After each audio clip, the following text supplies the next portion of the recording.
Uru ni urutonde rw'abakobwa 10 beza kurenza abandi bakina filime nyarwanda. Uruganda rwa filime nyarwanda rumaze gutera imbere mu buryo bugaragara cyane. Tuvuze ku iterambere rero ntitwakirengagiza ingeri zitandukanye z'abantu bagira uruhare mu gukora filime dukunda turi benshi. Haba abazishoramo amafaranga, abazandika, abaziyobora, abazikina ndetse n'abazitunganya. Muri ibi byiciro byose rero uyu munsi turibanda cyane ku bakinnyi. Uru ni urutonde rw'abakobwa 10 bakina filime nyarwanda bafite uburanga burangaza benshi muri bamwe bareba izi filime nyine baha bakinnye, bigatuma batamenya igihe megabyte zabo zashiriyeho bagatangira kwikoma MTN cyangwa Airtel ngo megabyte zisigaye zishira vuba vuba. Nyuma yo kureba iyi video uratubwira uwo wasanzemo atarabikwiye cyangwa se utasanzemo yagombaga kuzamo. Turahera ku mwanya wa 10 tumanuka, ariko ndabizi neza imyanya 3 ya mbere iraza kugutungura cyane. Ngiye wumva Ndaregisi.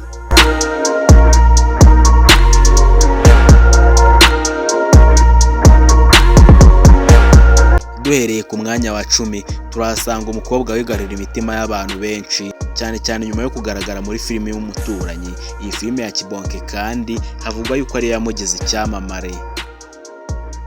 Uyu nta wundi ni Isimbi Sisi Siventa wakinnye muri iyo filime yitwa Brenda, ndetse iyo filime ikaba yarahimbiwe n'indirimbo nayo ikitwa Brenda.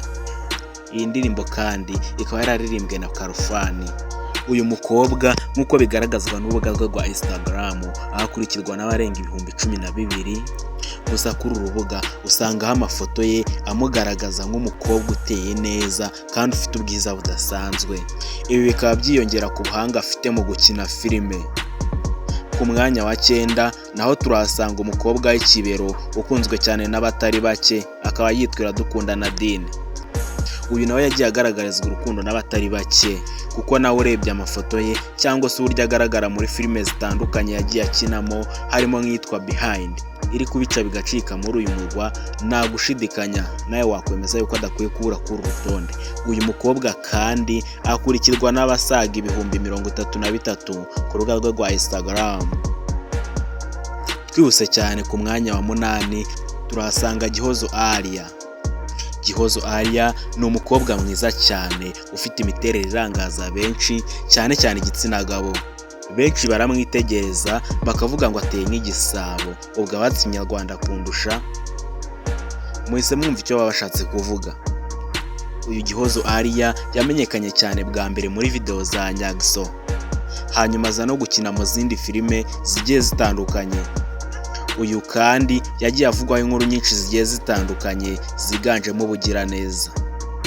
Uyu mukobwa kandi akaba akurikirwa n'abarenga 48,000 ku rubuga rwe rwa Instagram.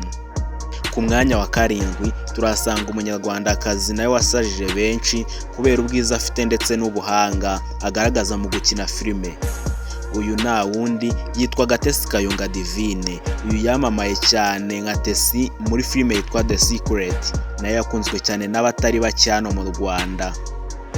Uyu munsi wa none ari gukina muri filime ya Zacu TV yitwa Kariza wa Karisa. Uyu Gatesi kandi afite abarenga 83,000 bamukurikira ku rubuga rwe rwa Instagram. Tudatinze ku mwanya wa 6 turasanga umukobwa mwiza cyane yitwa Irakoze Ariane Vanessa. Yamenyekanye cyane muri filime zigiye zitandukanye, aha twavuga nka Maya, Stimed ndetse n'izindi.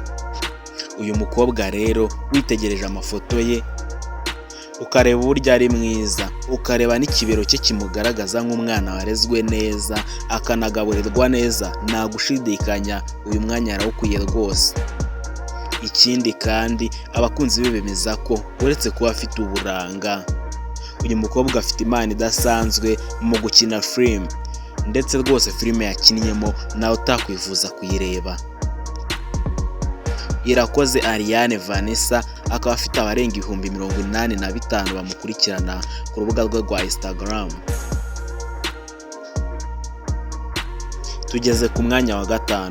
Aha rero nta wundi tuhasanga uretse uyu mwari wabaye ikimenya bose ku mbuga nkoranyambaga zitandukanye, cyane cyane kuri TikTok ndetse na Instagram.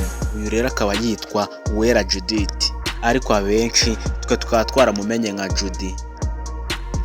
Uyu mwari w'ubwiza budasanzwe yigarura imitima ya benshi ku mbuga nkoranyambaga zitandukanye, abinyujije cyane cyane mu tuvideo tugufi akunze gushyira ku mbuga ze, akenshi higanjemo udusekeje ndetse n'ama-challenges menshi y'indirimbo z'abahanzi. Ariko kandi impamvu nyamukuru itumye akomeje kwigwiza aba followers ni uburyo agaragara neza ndetse akaba afite impano idashidikanywaho mu filime nyarwanda.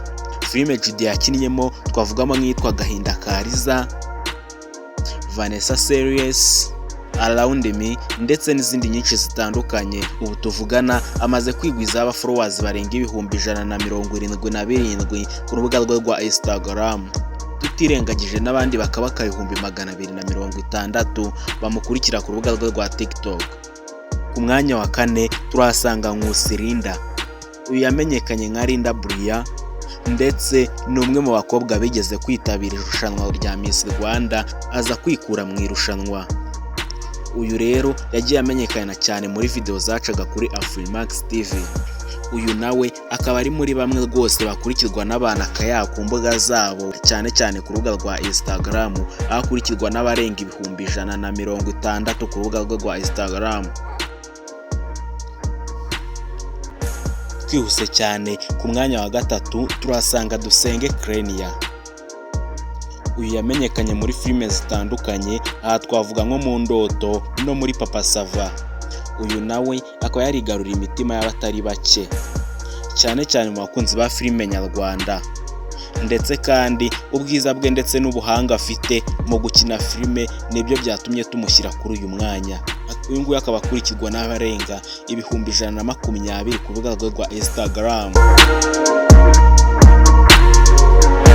Ku mwanya wa 2 kuri urutonde rw'abakobwa beza kurusha abandi muri sinema nyarwanda turasanga uwo bita Nyambo Jessica.